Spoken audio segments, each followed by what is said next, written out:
typically make this recipe with sliced red potatoes, but I have a whole bag of regular potatoes that I need to get rid of. So I am going to shred these, kind of like a hash brown, and let's see how this works.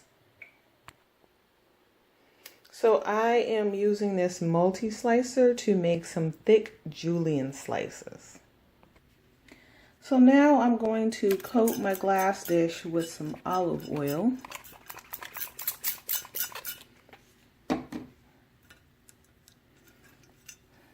So I'm just going to drop those in there. So as it turns out, I did not need all of those potatoes. I still have these left. I'm not trying to make a huge potato bake. So I'll probably save those and make a little tiny thing of, they call them funeral potatoes. That's probably what I'll do with those. And have those for dinner with maybe a roasted hen or something. I don't know. Because I still have these ends of the potatoes that I did not julienne. So yeah, I'll figure that part out. However, I seasoned these with some Slap Your Mama, some garlic powder, some onion powder, and some seasoning salt. So now it's time to go ahead and get the eggs on here. So I have 6 mixed eggs, and I'm going to go ahead and pour this over my mixture.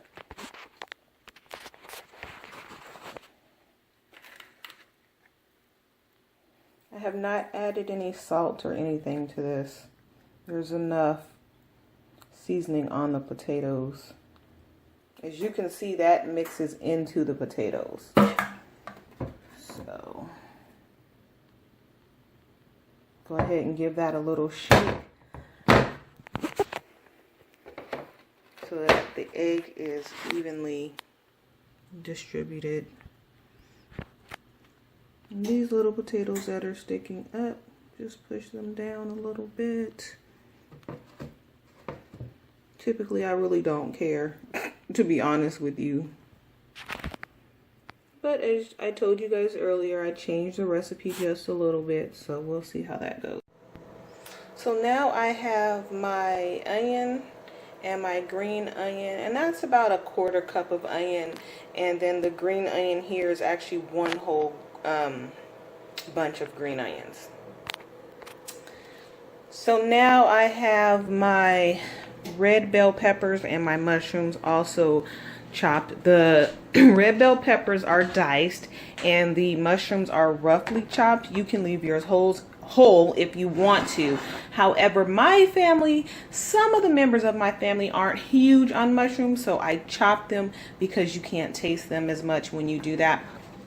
But you know they're there. It adds flavor, trust me. So I did not put the green onions on when I put the onions on because I actually want the green onions to be on top. So I'm going to go ahead and spread my mushrooms on here. And if I feel like I have too many, then I just won't put the rest of them on there. So I just like to kind of spread it out evenly. Sometimes I will just literally mix all of the vegetables and put them all on there at once. I mean, there's no, you know, real method to this, to be honest with you. I don't add meat. However, I have added meat to satisfy the serious carnivores that I've made this for. You know, they had to have meat. I will tell you, I did not like it with the sausage at all. However, I've made it with, I've made it with turkey sausage before, like kielbasa type sausage. And I've made it with turkey bacon. I prefer the turkey bacon. I would pre-cook the turkey bacon and then dice it up. And then other times I just dice it up without pre-cooking because it will cook in your dish. And I just really just spread this on very evenly. Just because I just want some in every little bite. This is actually one whole red bell pepper. I just grabbed a couple handfuls of the mushrooms out of a pack that was already sliced, and then I just roughly chopped them. You can do this again however you want. You can layer it however you want. You can add whatever vegetables you want. This is a highly requested breakfast dish. My mom also takes it for, she's a manager at her job, and so she takes it for her employees when they have like breakfast meetings and things like that at the job. See how I like that color? That's the only reason why I put the green onions on last, just because I like the color. But you know, it's all going to be covered by cheese, so I will cover this and bake it like this first, and then I add the cheese later.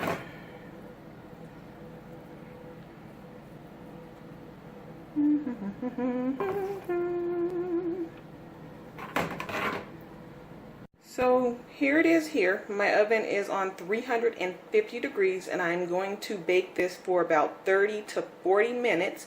Then I will uncover it, because I am going to cover it with foil.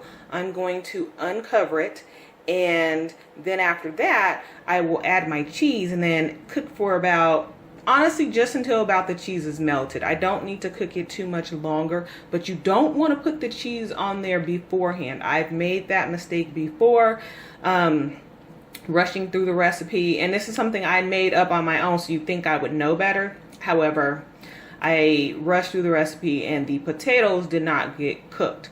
At that time, the potatoes were the slices, so they cook, you know, take a little bit longer. So I'll check this after 30 minutes and just kind of eyeball what the potatoes look like. You can kind of tell whether or not your potatoes are cooked. So okay, so it's all covered in foil and it's ready to go. And just a reminder, I'm using a glass baking dish. That's how I can look at the bottom and kind of eyeball the potatoes, but you really never, you know, 100% know. So I'm going to say, to be on the safe side, go ahead and do 40 minutes. Even if you shred your potatoes, if you've never made this before. Alexa, set the timer for 40 minutes. 40 minutes, starting now. So here we are. Now it's time to add the cheese. Remember, your additional cook time will come once you add the cheese, because then you have to cook it for some additional minutes.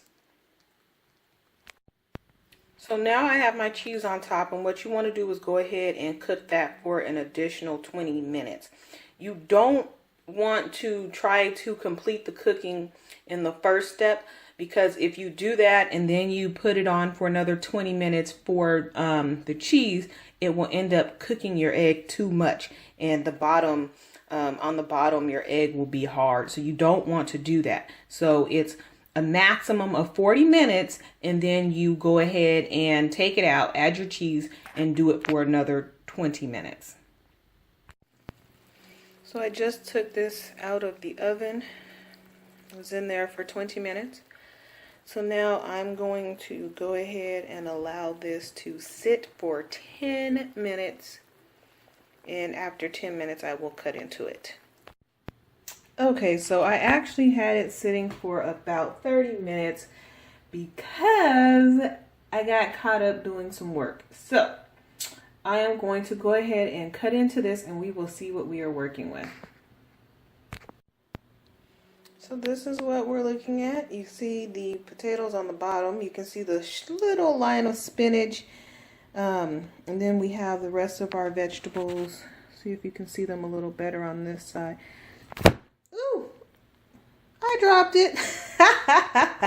Hold on, you guys. Okay, so I'm going to give you a close-up. You can see a little piece of the mushroom there. Right here, and some red bell peppers, and I see some onion right there, and a little piece of green onion like right there. And just so you guys will, in case you were wondering, it's okay, I saved it. So I already know how good this always is. So I'm not going to do a taste test for you guys. I'm actually just going to eat it and cut my son a piece because we are hungry. I did, in the meantime, make a fried green tomato in the air fryer. And if you guys want to see that video, I will have the link in the description box.